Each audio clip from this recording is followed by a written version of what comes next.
ስሜ ቅድም እንዳልኳችሁ ቃላብ ኃይሉ እባላለሁ። 2015 የማትሪክ ኤግዛም 612 ነው ያመጣሁት።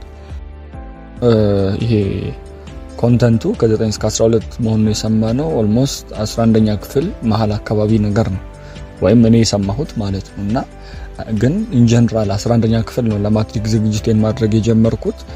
ልክ እንደ 11 እንደገባን ፈርስት ሴሚስተር ላይ ምን አደርግ ነበረ ከየዩኒቱ ከየአመቱ በዩኒት ጥያቄዎችን እየከፋፈልኩ አወጣ ነበር። በዛ ጊዜ ወርክ ቡኮች እንደነበሩ አላውቅም ነበርና በየዩኒቱ ኤግዛም ቡክ ላይ ሃይላይት እያደረኩ ትልቅ ኖትቡክ አዘጋጅቼ እዛ ላይ ጽፍ ነበርና አንድ የሶስት ዩኒት ካወጣ በኋላ ነው እነዚህ ወርክ ቡኮች እንዳለ ያወቅኩት። ኢንትራንስ አብም ላይ የተለያዩ የትምህርት ቻናሎችም ላይ አሉ እንደዚህ ወርክ ቡኮች በየዩኒቱ የተከፋፈሉ እና አብዛኞቻችሁ ታውቋቸዋላችሁ ብዬ ነው። የብዙ አመት የማትሪክ ጥያቄዎች ኮምፓይል የተደረጉ አሉ። እነሱን ካገኘው ምንድነው ቀጣዩ ስራ ለሁሉም ትምህርት እንደዛ አይነት ማዘጋጀት ማለት ነው። እሱን አደረኩኝ። ሞስት ፕሮባብሊ እነዚህ ማትስ፣ ባዮሎጂ፣ ኬሚስትሪ እና ፊዚክስ ላይ ነው እኔ ፎከሴን አድርጌ የነበረው እና እነሱን አዘጋጀው ማለት ነው 11ኛ ክፍል ላይ። ስለዚህ 11ኛ ክፍል ለፈተና ራሱ ለትምህርት ለክላስ ፈተና የራሱ ሳጠና ምሰራ የነበረው የማትሪክ ጥያቄዎችን ነው። እሱ 12ኛ ክፍል ላይ በጣም ጠቅሞኛል። ሁለተኛ ስሰራ ደግሞ ጀስት ኖርማል ወረቀት ላይ አይደለም ሰርቼ የማስቀምጠው። ለምሳሌ አሁን ማትስ ልክ የወርክ ቡኩ ጥያቄው እንዳለ የወርክ ቡኩ ደግሞ መልስ የሚል እንትን አዘጋጅቼ ነበር። ስለዚህ ጥያቄውን አሁን 11ኛ ክፍል ላይ ገብቶኝ የሰራሁት 12ኛ ክፍል ብረሳው በዛው ዓመተ ምህረት በዛው ጥያቄ ቁጥር የመልስ ቡኬ ላይ አገኘዋለሁ ማለት ነው። ስለዚህ ጥናት የጀመርኩት እኔ 11ኛ ክፍል ነው። የ11ኛ ክፍልን ስትረስ አድርጌ ማለት ነው።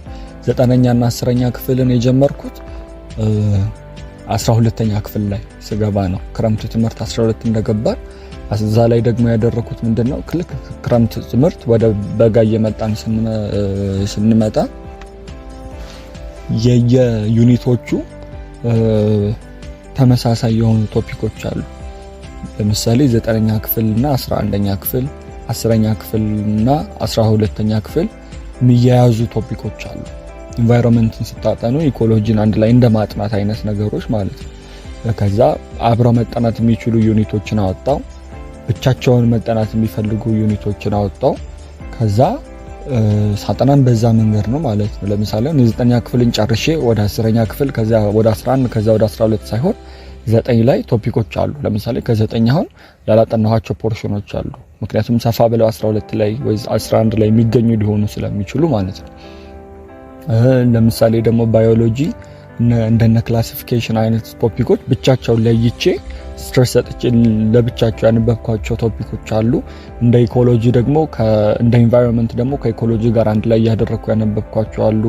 እነ ስቶኪዮሜትሪ ኬሚስትሪ ላይ እንደዚህ አይነት ቶፒኮችን ከእኔ አሁን 12ኛ እና 11ኛ ክፍል ከተማርኩትና ከመማራው ጋር ፓራሌል ሊሄዱልኝ የሚችሉ ቶፒኮችና ለብቻቸው ደግሞ ማጥናት ያለብኝን ቶፒኮች የመለየት ስራ ነው 12ኛ ክፍል ያደረኩት።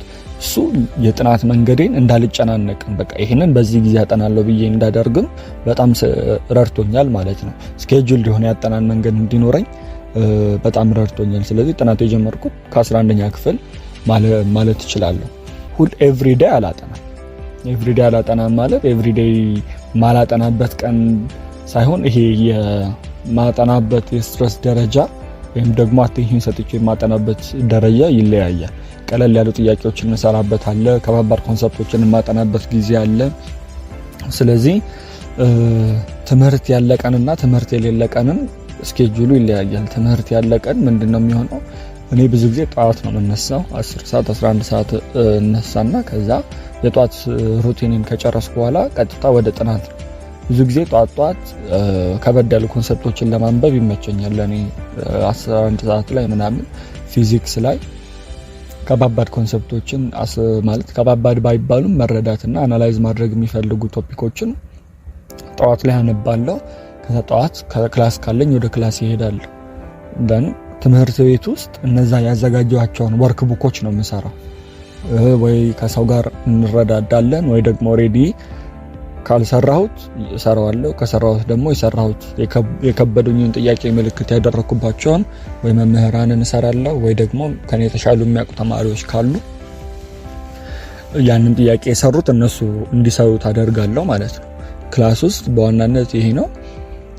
ሌላው ክላስ የሌለ ጊዜ በእረፍት ወይም ዊኬንድ ላይ ምንድነው የስኬጁሌ እንዳልኳችሁ የጧት መነሳቱ እንዳለ ሆኖ ግን እስከ 3 ሰዓት እስከ 2 ሰዓት ድረስ በእረፍት እያደረኩኝ አጠናለሁ። እንደዚህ ተጨናንቄ የማጠና አይነት ሰው አይደለሁም። እረፍት እያደረኩ እስከ 2 ሰዓት እስከ 3 ሰዓት ድረስ አጠናለሁ።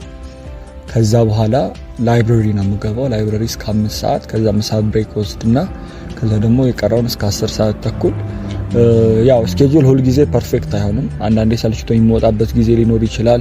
ግን ደግሞ ሰልችተኝ እንደወጣ ሳውቅ ያንን ነገር ማካካስ እንዳለብኝ እያወኩኝ ነው የምወጣው ማለት ነው። ከዛ ማታ ላይ ትንሽ 3 ሰዓት 2 ሰዓት ድረስ እስከ 12 ሰዓት ማለት 10 ሰዓት ከጨረስኩኝ ጥናት እስከ 12 ሰዓት እረፍት ወስዳለሁ። ከዛ የማታ ደግሞ ቀለል ያሉ ትምህርቶችን ወይ ባዮሎጂ ሊሆን ይችላል ወይ ደግሞ አንኪድሮይድ አዘጋጅ ነበር። የአንኪድሮይድ ኖቶች በፒሲ ላይ በደንብ በቃ ዌብሳይቱ ላይ አዘጋጅ ስለነበረ ልክ እንደዚህ ይሄ ድሬንድ ሲሆን ሲከብደኝ ማጥናት ምናምን ሪቫይዝ ማደርገው አንኪድሮይድ ላይ ያዘጋጇቸውን ጥያቄዎች ነበር። ሳጠናም አሁን የየትምህርቱ ላይ ሲመጣ በደንብ አስረዳቸዋለሁ። እሱ ላይ በአንኪድሮይድ ነበር ከዛ በኋላ የማታውን ስኬጁል ማደርገው ማለት ነው። እንደየቀሩ አሳይመንት ካለኝ ምናምን ግን እሱን በዛ ሰዓት እሰራለሁ፣ ማታ ላይ እሰራለሁ ማለት ነው። ሌላው በጣም የዕለት ውሎ ላይ የሚጠቅመው ነገር ምንድነው? ጉግል ካላንደር እጠቀማለሁ። ጉግል ካላንደር ቀኑን በደንብ ፕላን አድርጌ እንዳወጣ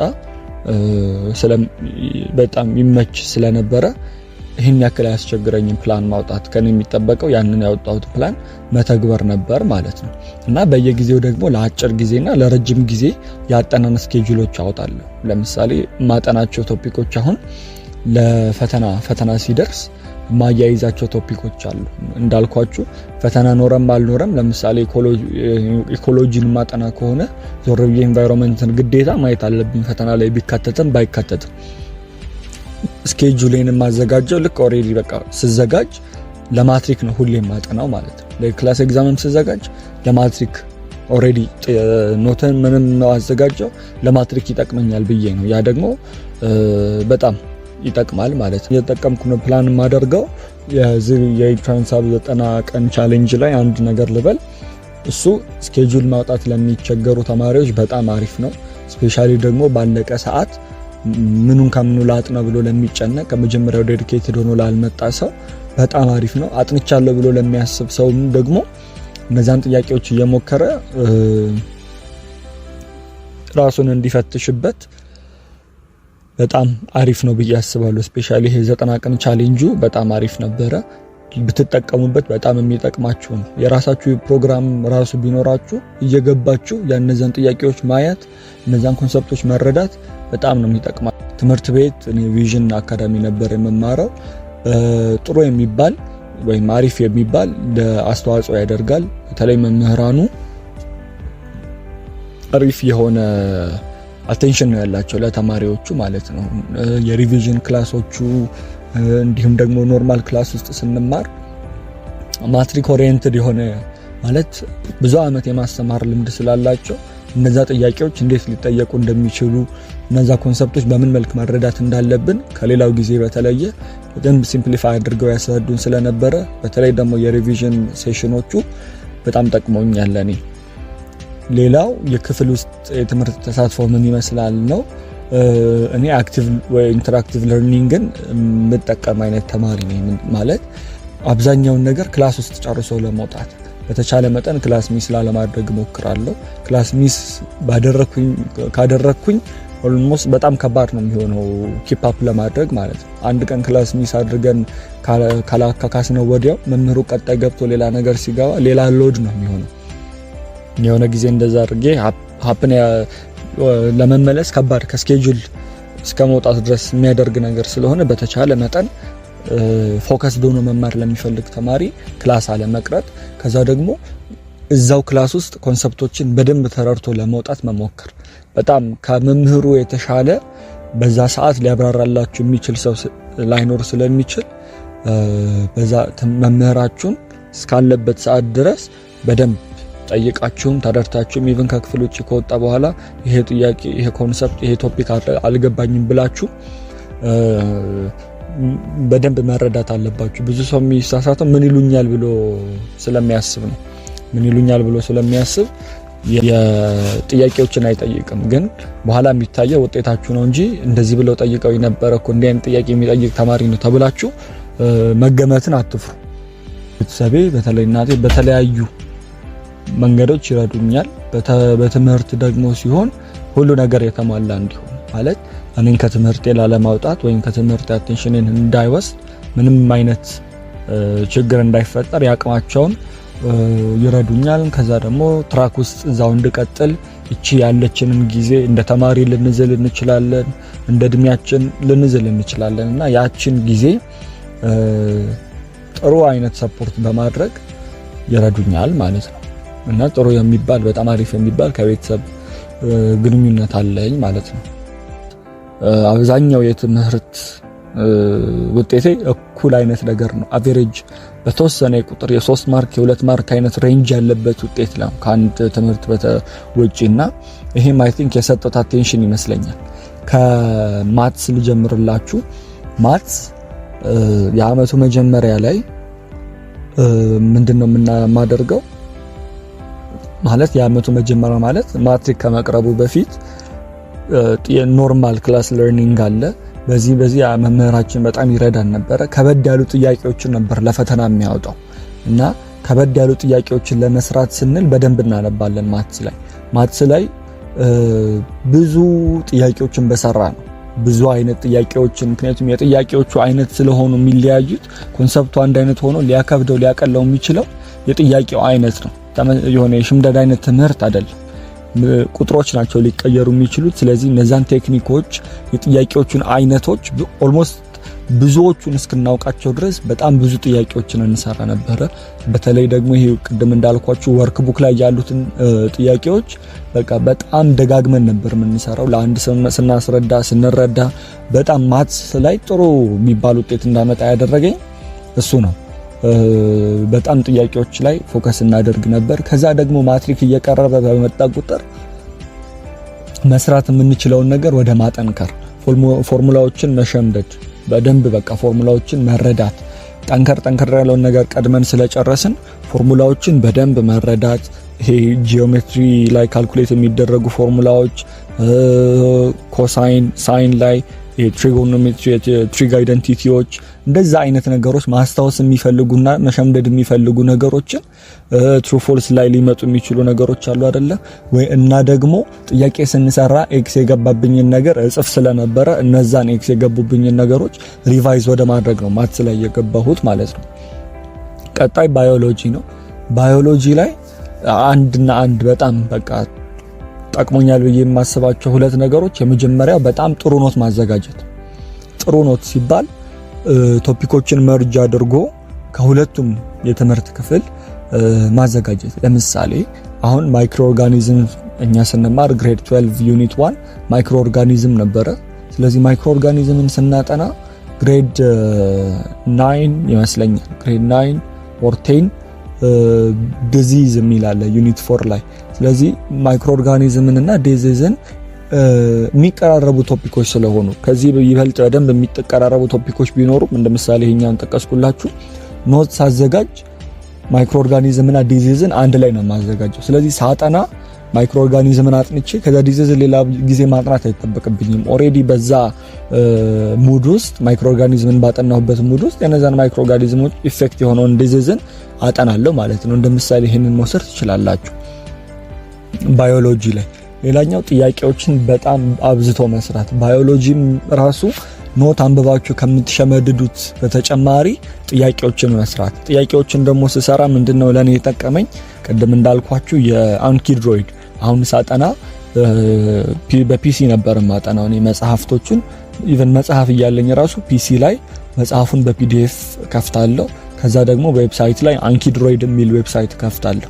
አንኪድሮይድ ለማታውቁት ፍላሽ ካርድ ማዘጋጃ ዌብሳይት ነውና አንኪድሮይድ ልክ ለምሳሌ አንድ አጠር ያለች ኖት ወይም ዲስክሪፕሽን ካለች ሙሉዋን ሃይላይት ሰሌክት አደርግና አንኪድሮይድ ጥያቄው ስፖት ላይ ፔስት አደርጋለሁ። ከዛ መልሱን ደግሞ በመልሱ which means ነገ ሳጠና ኖቴን ሲምፕሊ ሪፈር አድርጌ ወይም ደግሞ መንገድ ላይ እየሄድኩ የሆነ ባስ ቆማችሁ ምናምን ጥያቄዎቹን አንኪድሮይድ ላይ ፕራክቲስ ልታደርጉት ትችላላችሁና የባዮሎጂን እንትን እንደዛ ነው ሳጠናው የነበረው። ባዮሎጂ ላይ የነበሩትን ከወርክ ቡኩ በተጨማሪ ደግሞ አንኪድሮይድ በጣም ጠቅሞኝ ነበር ማለት ነው።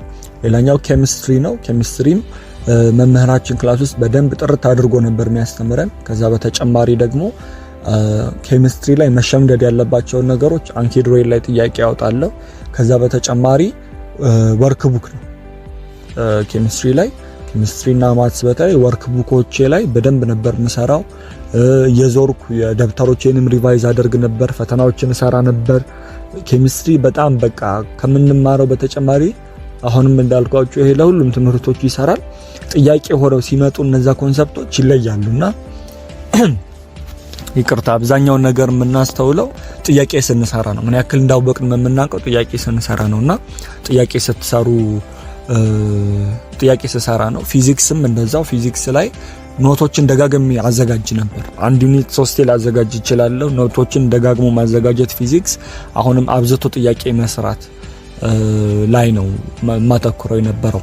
እንደኔ እንደ 2015 ተፈታኝ ኢንትራንስ ሀብን ሪከመንድ አደርጋችኋለሁ። በጣም ይጠቅማችኋል፣ ተጠቀሙበት። በየጊዜው የሚለቀቁት ትምህርቶች ከዛም ደግሞ መልእክቶች እነሱ ትራክ ውስጥ እንድትቀጥሉ ያደርጋችኋል። ያለን ጊዜ በጣም አጭር ስለሆነ እነሱን እንድትጠቀሙ እኔ መክራችኋለሁ። ቴንኪዩ ማለት ፈልጋለሁ። በዚህም የኢንትራንስ ሀብ ቤተሰብን እንዲሁም አድሚኖቹን እንዲቀላል የሚባል ነገር አይደለም። ምክንያቱም ማትሪክ የላይፋችን አንደኛው አካል ነውና ያንን ሮል በደንብ ተጫውተ ነው እንድናልፍ ወይም ያንን እዛ ላይ ሰክሰስፉል እንድንሆን ጠቅመውናል ብዬ አስባለሁ። እናመሰግናለን። ማለት ይሄ ኒው ካሪኩለም የሚለው አይ ቲንክ የ12ኛ ክፍል ብቻ ነው እና ከዚህ በፊት ያለውን የተማራችሁት ነው የምታውቁት ነው። እንደኛ በኮሮና እና በፈረቃ አልተጉላላችሁም። ስለዚህ ለእናንተ ጥሩ ነው። በደንብ ተምራችሁን የመጣችሁት ኢቭን ባይሆን ራሱ አትሊስት በትምህርቱ ስርዓት ውስጥ ነው የቆያችሁት እና እሱ ብዙ የሚጎዳችሁ አይመስለኝም። ይሄ ኒው ካሪኩለም የሚለውም ነገር ሜቢ ጥያቄ ማይነር አጀስትመንቶች ናቸው እንጂ ሲባል ኮምፕሊት ቶታሊ እንትኖቹ አልተቀየሩ። ፎርሞቹ ሊቀየሩ ይችላሉ፣ አፕሊኬሽኖች ገብተውበት ሊሆን ይችላል። ኢቭን እንደዚህ ባይሆን ራሱ ማትሪክ ጥያቄው ላይ አብዛኞቹ አፕሊኬሽን ናቸው የሚበዙት። ስለዚህ ለእናንተ በጣም አሪፍ ነው ማለት ነው። እንዳልኳችሁ ቶፒኮችን እያያያዛችሁ ብታጠኑ በጣም ነው የሚጠቅማችሁ። እና አንድ ደግሞ የምመክራችሁ ነገር ምንድነው፣ ስለ ማትሪክ ማውራት ለማትሪክ መዘጋጀት አይደለም። ስለ ማትሪክ ለማጥናት ማውራት ለማትሪክ መዘጋጀት አይደለም። ማትሪክ ምን ያክል ከባድ እንደሆነ ወይ ደግሞ ማትሪክ ቀላል ነው ብሎ ማውራት ለማትሪክ መዘጋጀት አይደለም። ለማትሪክ ምን ያክል ብቁ እንደሆናችሁ የምታውቁት ጥያቄዎችን መስራት ስትጀምሩ ነው። እነዛን ጥያቄዎች በደንብ ስትሰሩ ኢትዮ ማትሪክ ላይ ኢንትራንስ ሀብ ላይ የተለያዩ የትምህርት ፋሲሊቲ ብዙ ስለሆነ ኤኒቲንግ ተጠቅማችሁ ከኤክስኪዩዝ ራሳችሁን ለመዳን ከኛ የተሻለ ከ3.2% የተሻለ ስኮር ማድረግ የሚችል ባች እንድትሆኑ ኢቭን እንደዛ እንኳን ባይሆን ከሚያልፉት ተማሪ ጥሩ ውጤት ከሚያመጡት ተማሪ መሆን ስለምትችሉ ያላችሁን ጊዜ በደንብ ከተጠቀማችሁ እኔ ፐርሰናሊ ካየሁት ነገር ይሰራሉ የሚባሉ ልጆች ሳይሆኑ ማትሪክ የሚሰሩት የለፉ ልጆች ናቸው። ማለት ማትሪክ ምን ያክል ማምጣት እንደሚችሉ ፕሩቭ ማድረግ ከሚችሉ ተማሪዎች ይልቅ ዝም ብለው ለማትሪክ ወጥሮ የሰሩ ተማሪዎች ናቸው በኋላ ውጤት ላይ ጥሩ ውጤት ያመጡትና ይሄንን እመክራችኋለሁ። በደንብ አጥኑ። እግዚአብሔርን ማመስገን እፈልጋለሁ። ቤተሰቦቼን፣ ጓደኞቼን በዚህ ሁሉ ዝግጅት ላይ የተባበሩኝን እንዲሁም ኢንትራንስ ሀብን በጣም ማመስገን እፈልጋለሁ። አመሰግናለሁ።